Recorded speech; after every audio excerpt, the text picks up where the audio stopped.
एक समय था जब अरब कंट्री के लोगों को ये नहीं मालूम था कि इस बालू के नीचे क्या दबा हुआ है, और तब वहां की स्थिति क्या थी, कैसे लोग अन्न के लिए तड़पते थे।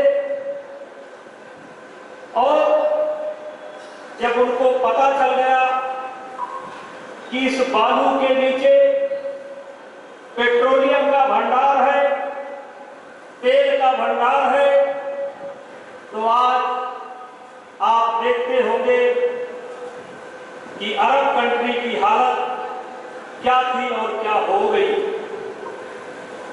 ठीक उसी प्रकार से ये जो मोटा अनाज है, जिसकी पहल हमारे प्रधानमंत्री जी ने की, और प्रधानमंत्री जी के यहाँ जब कोई भी विदेशी मेहमान आता है तो 50% खाद्यान्न उसमें मोटे अनाज का होता है, और साथ ही साथ उस अनाज के साथ साथ उसमें यह भी लिखा होता है कि जो खीर आपने खाई है ये किस चीज की है, इसमें क्या क्या पाया जाता है। जो रोटी मोटे अनाज की बनाई जाती है, मेहमानों पर रोटी के साथ साथ उस रोटी में क्या क्या तत्व पाया जाता है, ये भी मेहमानों को बताया जाता है। मेरे भाइयों, मैं आपसे कहना चाहता हूं कि जिस प्रकार से पेट्रोल ने, तेल ने अरब कंट्री की हालत बदल दी, दुनिया का ध्यान उनके तरफ गया, ये मोटा अनाज भारत की तकदीर को बदल सकता है। जैसे तेल ने अरब कंट्री की हालत को बदल दिया, वैसे ये हमारे देश की स्थिति को बदल सकता है। क्यों? क्योंकि मोटा अनाज सब जगह पैदा नहीं हो सकता। कुछ देशों में पैदा होता है, लगभग 4-5 देशों में, लेकिन सबसे ज्यादा अनुकूल स्थिति अगर किसी देश के अंदर है, मोटे अनाज पैदा होने की संभावना तो भारत के अंदर है। एक समय था खाद्यान्न की कमी थी, किसी तरीके से पैदावार को बढ़ाना था, जहां तक बढ़ा सकते थे हम लोगों ने पैदावार को बढ़ाया, लेकिन आज स्थिति बदल रही है। अभी पंजाब के बारे में कहा जाता है कि पंजाब से गेहूं, पंजाब की सब्जी वो हमारे सेहत के लिए अच्छी नहीं है। और मेरे मंच पर तमाम वैज्ञानिक बैठे हैं, तमाम लोग बैठे हैं, कई दिन से मेरे मन में एक विचार चल रहा है, और मैं चाहूंगा कि उसको मूर्त रूप कैसे दिया जाए। ये काम हमारे देश के वैज्ञानिक कर सकते हैं, हमारे नरेंद्र देव यूनिवर्सिटी और जो शिक्षा के केंद्र हैं, उनसे मेरा आग्रह है। कई दिन से मैं सोचता हूँ, लगातार सोचता रहता हूँ कि हम इस इलाके में हैं, ऐसे इलाके में हैं जहां बाढ़ का आना हर साल निश्चित है, जहां बाढ़ का आना हर साल निश्चित है, और जब बाढ़ आती है तो उसके साथ कुछ मिट्टी भी बह करके आती है, कुछ पत्ते भी बह करके आते हैं। और ये जो बाढ़ हमारे लिए विशेष करके नदी के किनारे, चाहे हम खीरी लकीम बहराइच से शुरू करें, गोंडा होते हुए, चाहे हम गोरखपुर तक चले जाएं, चाहे बस्ती तक चले जाएं, जहां जहां बाढ़ आती है, इस बाढ़ को हम वरदान में बदल सकते हैं। मेरा विचार है, वरदान में बदल सकते हैं। कैसे बदल सकते हैं? कि हमें विचार करना चाहिए कि क्यों ना हम बाढ़ क्षेत्र के अंदर एकदम जैविक खेती करें, एकदम। और ये संभव है, क्योंकि हर साल जब पानी बह करके आता है तो खेत ना कुछ ताकतवर हो जाता है। तो हमारे विचार में है कि हमें इस पर सोच करना चाहिए कि हम कोई एक फसल लें या गर्मी की 2 फसल लें और पूरी दुनिया में या पूरे देश में हम उस खेत का प्रचार करें, उस खेती का प्रचार करें कि ये हमारी सब्जी, ये हमारा तरबूज, ये हमारा गेहूं, ये हमारा चना, ये हमारा जौ, ये हमारा सरसों, ये बिना खाद पानी के है। और भी अब्दुल भैया बैठे हैं, राजा साहब गंगोर बैठे हैं, और लोगों से चाहूंगा इस पर काम करने की आवश्यकता है कि हम कौन सी चीजें पैदा करें इस पर। बिना खाद पानी के इस बाढ़ क्षेत्र में हम क्या पैदा करें और इस देश को विश्वास दिलाएं, हम पैदा करें और इस देश को विश्वास दिलाएं कि हमने इसमें किसी प्रकार के रासायनिक खाद का प्रयोग नहीं किया है। मेरे मित्रों, मान लो कि जो गेहूं आप 2000 रुपए क्विंटल बेच रहे हो, इस देश के लोगों को अगर विश्वास हो जाएगा कि इसमें रासायनिक खाद नहीं पड़ी है, तो 5000 रुपए क्विंटल गेहूं आपके घर से मुक्त करके पड़ा जाएगा। क्योंकि सारी दुनिया परेशान है, सब लोग परेशान है, मिलावटी चीजों से सब लोग परेशान है। मैंने एक रोज अपने गांव में पूछा, ये बताइए गांव में घी क्या भाव बिकता है? सब लोगों ने कहा 650 रुपए किलो बिकता है। सब लोगों ने कहा कि 650 रुपए किलो बिकता है। मैंने अपने लोगों से बात की, जो लोग गाय से जुड़े हैं, दूध से जुड़े हैं, घी से जुड़े हैं, हम भी थोड़ा रुचि रखते हैं। तो मैंने कहा कि जिनके पास भी घी हो, अगर शुद्ध हो, तो 1000 रुपया किलो हमें दे दें। हमें देने की आवश्यकता नहीं है। इसी नंदनी नगर में पहलवानों के सेंटर पर ला करके अपना घी रख दें और 1000 रुपया किलो से रेट से घी ले लें। हमने ऐलान किया कि आप 650 में क्यों बेचते हो? जानकी सराठी 650 में क्यों बेचते हो? मैंने कहा 1000 रुपए में हम लेने के लिए तैयार हैं। आज भी हम 1000 रुपए में लेने के लिए तैयार हैं। 1000 रुपया घी का रेट कम है। ये शैलेंद्र सिंह जो आए थे, ये भी घी बनाते हैं, और अभी मैंने इनसे पूछा था, इनका घी 4000 रुपया किलो है। इनका घी 4000 रुपया किलो है। एक रोज सिन्हा साहब जो SS फार्म वाले हैं, जो राज्यसभा मेंबर भी थे, हमारे पास आए। हमने उनसे बात की। उन्हीं का दूध लगभग देश के जितने बड़े नेता हैं सबके यहाँ आता है। किसी काम से हमारे पास आए थे और वो काम आपके क्षेत्र का, आपके क्षेत्र के बनकसिया के कोई जाकर के विदेश में बस गए, तो उनके पूर्वजों का पता लगाने के लिए दुतवा के आए थे कि ये काम करवा दीजिए। हमारी बातचीत उनसे चली। हमने कहा कि गुरुजी हमको भी 1 किलो दूध दे दिया करिए। उन्होंने वादा किया कि तब से उनका 1 किलो दूध आता है, वो 150 रुपए किलो पड़ता है। फिर मैंने उनसे पूछा कि गुरुजी आपका घी का रेट?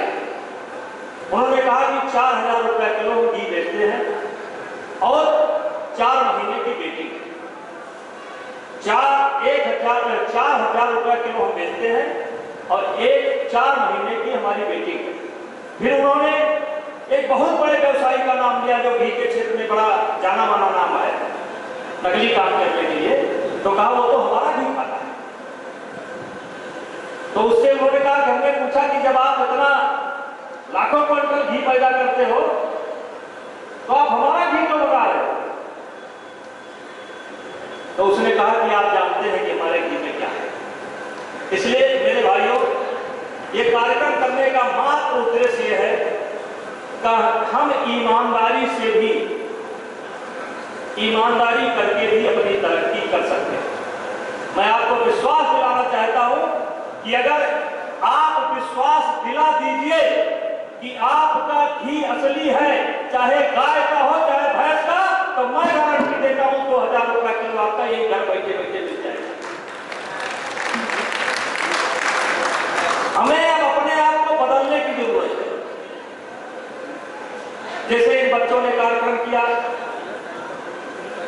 और ये हमारे प्रधानमंत्री जी का दिया हुआ विजन है।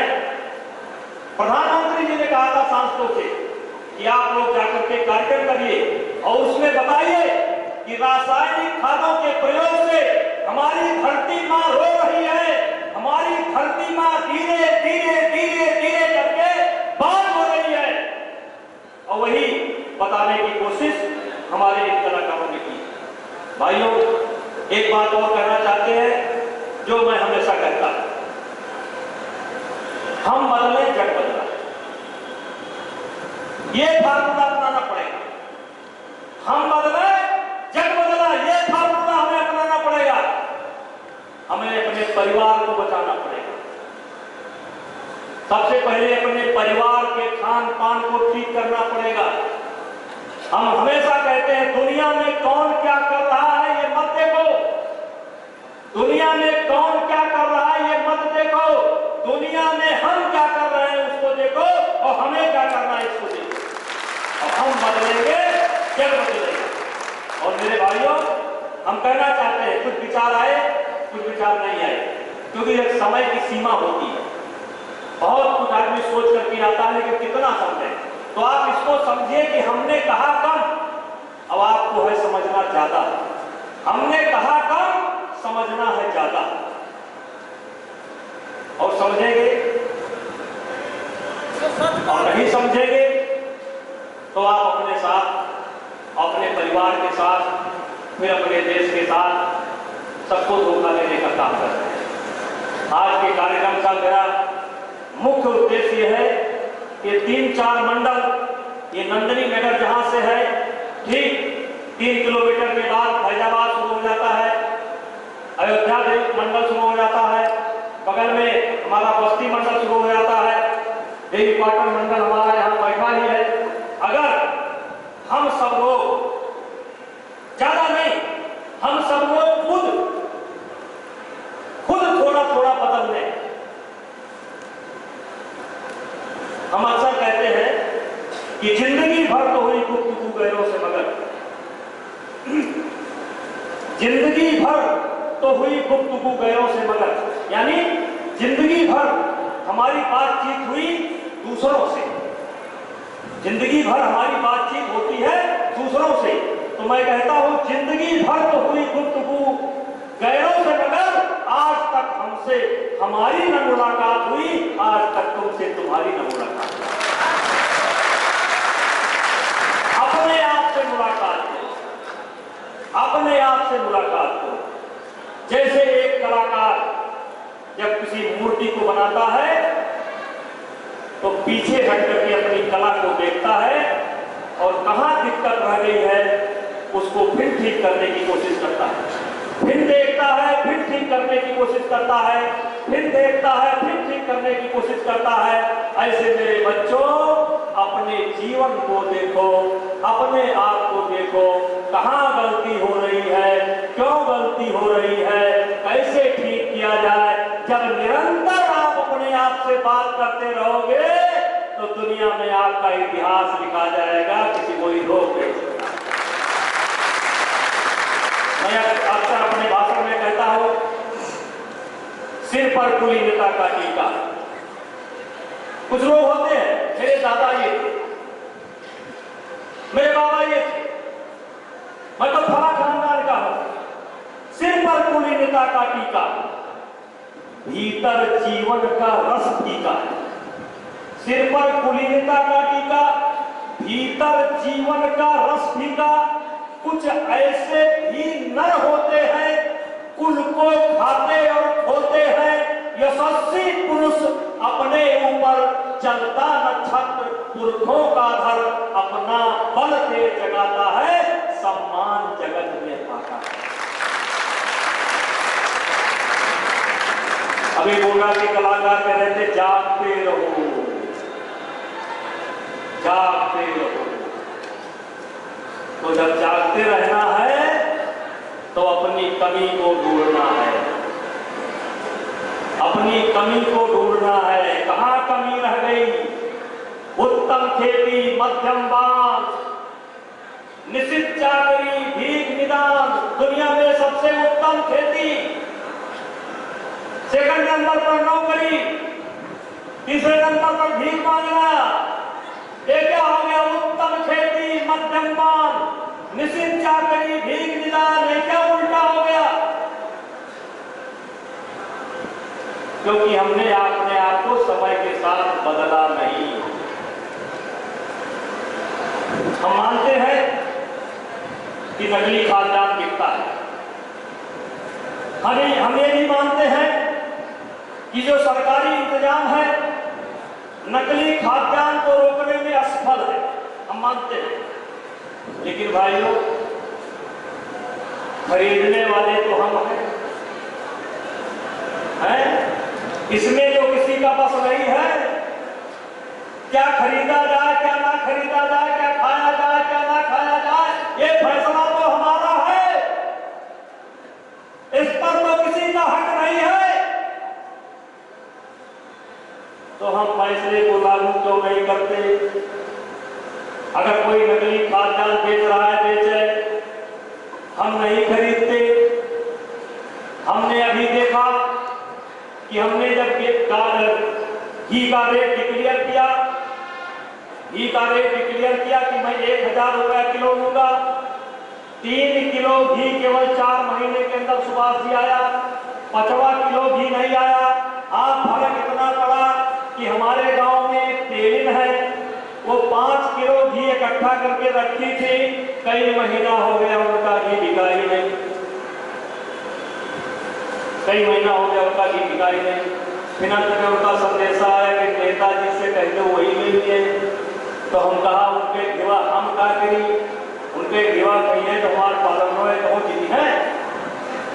तो हमने देखा कि अब नकली वालों का बिक ही नहीं रहा। तो ये फैसला तो हमारे हाथ में है। हम नकली खाद्यान्न बंद नहीं करा सकते। हम ये खाद, यूरिया, पेस्टिसाइड बंद नहीं करा सकते, लेकिन हमारे हाथ में तो है कि हम नहीं खरीदेंगे। हम गौमूत्र से खेती करेंगे, हम गऊ के पेशाब से खेती करेंगे, हम जैविक खेती करेंगे। अभी मैंने बुलाया था, खैर वो संजोग से नहीं आ पाए। हरियाणा में कुरुक्षेत्र के अंदर एक शोध संस्थान है जहां एक गाय से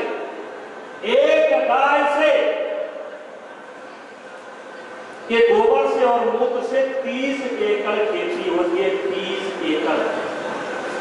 अभी हमारे मिश्रा जी कल हम बात कर रहे थे, तो एक फार्मूला इन्होंने निकाला, तो मैंने इनसे कहा कि ये फार्मूला जरा हमको दीजिए। गोबर, गोमूत्र, दूध, दही और घी में है, ऐसी मान्यता शास्त्र एवं दैनिक व्यवहार दोनों में है। आज गाय की सेवा और गो पालन दोनों से हमारे किसान भाई अपने को दूर कर रहे हैं, जो बहुत ही चिंताजनक है। चलिए, इन्होंने लिखा है एक गाय सामान्यतः अच्छी प्रकार से देखभाल करने पर प्रतिदिन दूध 8 से 10 लीटर दूध देती है। जैसे कुछ लोगों को गाय घाटा लग रहा है उनके लिए, और बस भर प्रतिदिन 10 किलो गोबर और 5 लीटर गोमूत्र प्रदान करती है। शुद्ध दूध यदि 8 लीटर ही मानकर चले तो 50 रुपए प्रति लीटर की दर से 400 रुपया प्रतिदिन का दूध एक गाय देती है। आज रसोई गैस, किसान भाइयों, रसोई गैस का सिलेंडर 1240 रुपए में है। आज रसोई गैस का सिलेंडर 1240 रुपए का है। अगर 6-7 सदस्य का परिवार है तो नाश्ता, दोपहर का भोजन, शाम का भोजन बनाने पर यह सिलेंडर 15 से लेकर के 20 दिन चलता है। 1240 रुपए का सिलेंडर है और 1500, अगर 6-7 आदमी का परिवार है तो 15 से 20 दिन चलता है। अब इसको अगर प्रतिदिन का लागत निकाला जाए, खाना बनाने में जो खर्च आता है तो 62 रुपया प्रतिदिन का गैस जब आप जलाते हैं तब आपका खाना तैयार होता है। कितना? 62 रुपया। इसको जब हम काटते हैं और 62 पूरे 365 अगर हम करते हैं तो कितना आता है?